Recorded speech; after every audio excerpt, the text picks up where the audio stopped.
This is my pointer. बिस्मिल्लाहिर्रहमानिर्रहीम। उम्मीद करता हूँ आप सब लोग खैरियत से होंगे। माइक्रो इकोनॉमिक्स जिन लोगों का सब्जेक्ट है, बहुत इंपॉर्टेंट उन लोगों के लिए ये वीडियो है। बहुत इंपॉर्टेंट कॉन्सेप्ट है ये। पेपर पॉइंट ऑफ व्यू से अक्सर 12-15 नंबर का, 25 नंबर का ये मॉडल आया हुआ है। डोपली ओलिगोपली में दो तरह के मॉडल हैं। एक क्लूसिव जिनमें रिटर्न एग्रीमेंट होते हैं, वो ओपन हो या सीक्रेट हो। एक नॉन क्लूसिव जिनमें कोई रिटर्न एग्रीमेंट नहीं होते, वर्बल एग्रीमेंट होते हैं।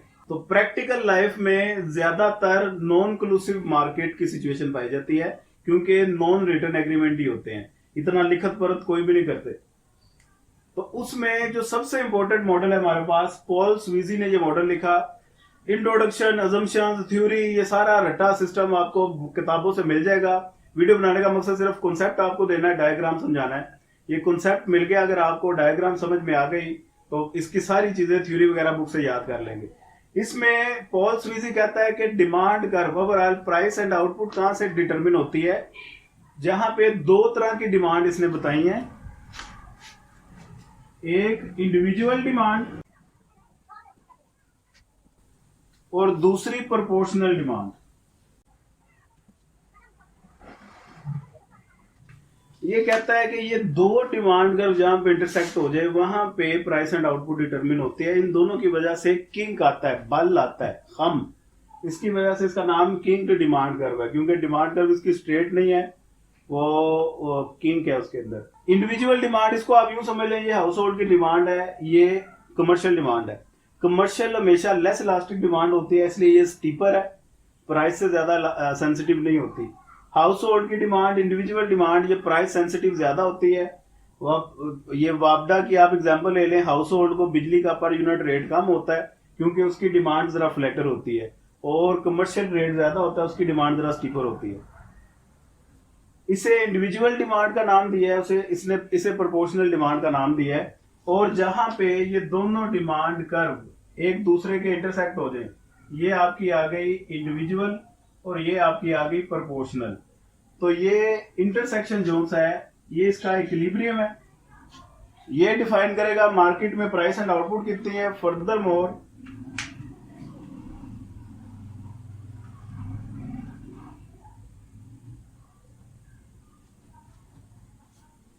ये जो सॉलिड लाइन है, ये डिमांड कर्व बनती है। ठीक है जी, मैं इधर साइड में भी बना देता हूं। ये डिमांड कर्व है, इसे किंक डिमांड कर्व कहते हैं। सही है जी। सबसे पहले तो आपने इंट्रोडक्शन, डेफिनेशन, अजम्पशंस के बाद इंडिविजुअल डिमांड का बताना है, प्रोपोर्शनल डिमांड का बताना है। उसके बाद आपने कहना है किंग डिमांड, उसकी हेडिंग देनी है, उसमें ये डिमांड कर्व बना देनी है। फिर हेडिंग आपने देनी है price and output determination under kink demand curve, दे लेंगे हेडिंग। उसमें आपने क्या करना है,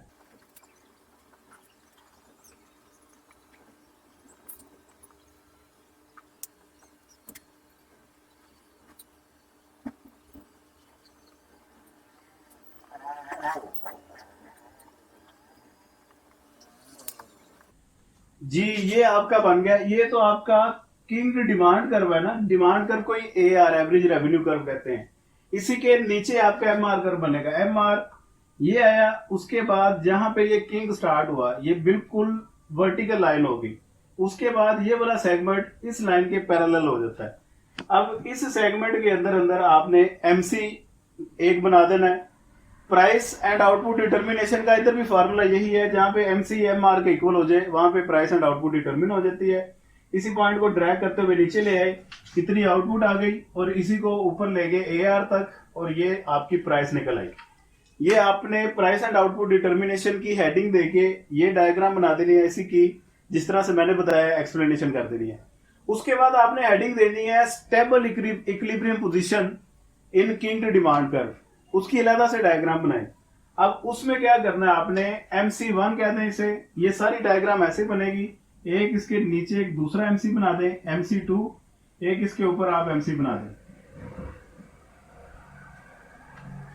आप बोल रहे हैं कि ये MR जिस वक्त वर्टिकल हो जाता है, ये स्टेबल इक्विलिब्रियम कंडीशन है, इसमें मार्जिन है। मार्जिनल कॉस्ट इंक्रीज या डिक्रीज हो जाए, प्राइस एंड आउटपुट की सेहत पे कोई असर नहीं पड़ता, ये आपकी फिक्स रहेगी। तो ये आपकी हेडिंग आ गई stable equilibrium condition under kink demand curve या स्वीजी डिमांड कर्व। क्लियर होगी बात जी। मेरा ख्याल है इसमें कोई इतनी मुश्किल बात नहीं है, जितना आप लोगों ने ये सोचा हुआ था मॉडल मुश्किल है, बिल्कुल सिंपल सा है। अब आपने उसके बाद हेडिंग देनी है, दो इसमें कंडीशन बतानी है। ओवरऑल अगर कॉस्ट ऑफ प्रोडक्शन फर्म के इंक्रीज हो जाए तो इक्विलिब्रियम शिफ्ट हो जाएगा। दूसरी कंडीशन बतानी है, ओवरऑल अगर मार्केट में डिमांड इंक्रीज हो जाए तो क्या इफेक्ट आएगा। ये दोनों ही मैं बारी बारी आपको दिखा देता हूं। पहले आपने हेडिंग दे देनी है, ओवरऑल कॉस्ट ऑफ प्रोडक्शन जितनी भी फर्म है ओलिगोपोली में या डोपली में, डोपली में दो ही होती है, ओलिगोपोली में ज्यादा हो सकती हैं, जितनी भी है उन सभी के cost of production mean to से रॉ मटेरियल जो खरीद रहे हैं वो महंगा हो गया। हाँ जी, ये आपका बेसिक इक्विलिब्रियम आ गया। ये ए आर, इसी के नीचे एम आर, एम आर यहाँ पे आके स्टेबल हो जाता है, उसके बाद इस ए आर के सेगमेंट के पैरेलल हो जाता है। ठीक हो गया। एम सी ये आपका आ गया। एम सी जहां पे एम आर को इंटरसेक्ट किया, इसे एम सी वन कह देते हैं, वहां पे प्राइस और आउटपुट निकल आई, कोई बात नहीं। अब हमने क्या किया, overall cost of production increase हो गई है। Overall cost of production increase हुई तो ये जो इंडिविजुअल डिमांड है इसकी स्लोप चेंज हो जाएगी। ये प्रोपोर्शनल डिमांड की स्लोप वही रही। किक अब आपका ए पॉइंट से बी पॉइंट पे शिफ्ट हो गया। अब नई आपकी ए आर कर्व वो ये है। ठीक है। अब ए आर किक ऊपर शिफ्ट हुआ है तो एम आर भी ऊपर शिफ्ट होगा ना। तो ये वाला पोर्शन मैंने जरा हाईलाइट कर दिया डबल। एम आर आपका ऊपर शिफ्ट हो गया, इसके बाद ये स्टेबल इक्विलिब्रियम कंडीशन है और उसके बाद ये इसी के पैरेलल हो जाता है। ठीक है जी, ये आपका नया इक्विलिब्रियम आ गया, जिसकी वजह से आपकी मार्जिनल कॉस्ट वो इंक्रीज कर जाएगी, MC2 पे चली गई और नया इक्विलिब्रियम पॉइंट ये आ गया E2 पे। E2 पे आप लेके गए, अब आउटपुट नई जो है वो Q2 है और इसे आप ऊपर ले गए, यहां तक नई प्राइस निकल आई P2। तो आप इसमें कंपैरिजन करें जरा, Q1 से आउटपुट मुकाबले में कम हो गया जरा और प्राइस ज्यादा हो गया। जब भी ओवरऑल रॉ मटेरियल की प्राइसेस फर्म को महंगी पड़ती हैं तो ये अपनी कीमतें ज्यादा कर देती हैं, प्रोडक्शन ओवरऑल कम हो जाती है। ये इम्पैक्ट दिखाना आपने, ये केस 1 हो गया। अब आते हैं दूसरे केस की तरफ। जब ओवरऑल प्राइसेस तो या कॉस्ट ऑफ प्रोडक्शन तो इंक्रीज ना हो लेकिन डिमांड इंक्रीज हो जाए, फिर क्या होगा। हाँ जी, दूसरा केस जिसमें ओवरऑल डिमांड अगर इंक्रीज हो जाए, सबसे पहले तो बेसिक इक्विलिब्रियम आपने बनाना वो यही रहेगा। ये आपकी एवरेज रेवेन्यू, ये आपका एम आर कर्व, एमसी ने जहां पे एमआर को इक्वल कर दिया वहां पे आउटपुट और प्राइस निकल आई। इसमें कोई जो सा भी केस हो, बेसिक इक्विलिब्रियम तो आप ऐसे ही दिखाएंगे। अब क्या होगा जी, डिमांड ज्यादा हो गई है, कॉस्ट ऑफ प्रोडक्शन ज्यादा नहीं हुई, डिमांड ज्यादा होगी तो आपका जो नया ए आर कर्व बनेगा, हाँ जी, ओवरऑल अब डिमांड इंक्रीज हो गया, कॉस्ट ऑफ प्रोडक्शन इंक्रीज नहीं हुए, जिसकी वजह से किंग ए पॉइंट से बी पे शिफ्ट हो गया, ए के बिल्कुल सामने चला गया, ऊंचा नहीं हुआ, ये इसके हॉरिजॉन्टल हो गया बिल्कुल। ठीक है जी, जिसमें इसकी भी स्लोप प्रोपोर्शनल की और इंडिविजुअल की दोनों की चेंज हो गई है, जिसकी वजह से एमआर भी आपका ऊंचा शिफ्ट हो जाएगा और एमसी आपका एक ही रहेगा। क्यों? क्योंकि कॉस्ट ऑफ प्रोडक्शन इंक्रीज नहीं हो रहे। यहाँ पे बात याद रखें, कॉस्ट ऑफ प्रोडक्शन इंक्रीज होते तो एमसी ने शिफ्ट होना था ऊपर। यहाँ पे कॉस्ट ऑफ प्रोडक्शन फिक्स है, सिर्फ डिमांड चेंज हुई है, जिसकी वजह से डिमांड आगे को शिफ्ट हो गई है बी पे। नया इक्विलिब्रियम एमसी एमआर को इंटरसेक्ट कर रहा है, MR2 को इस E2 पॉइंट पे, तो ये Q2 आउटपुट निकल आई, प्राइस वही रही। तो इस केस में आप देखें Q1 से Q2 तक आउटपुट एक्सपैंड हो गई है, प्राइस आपकी फिक्स है। ये दोनों केस इसमें आपने याद रख लेने हैं।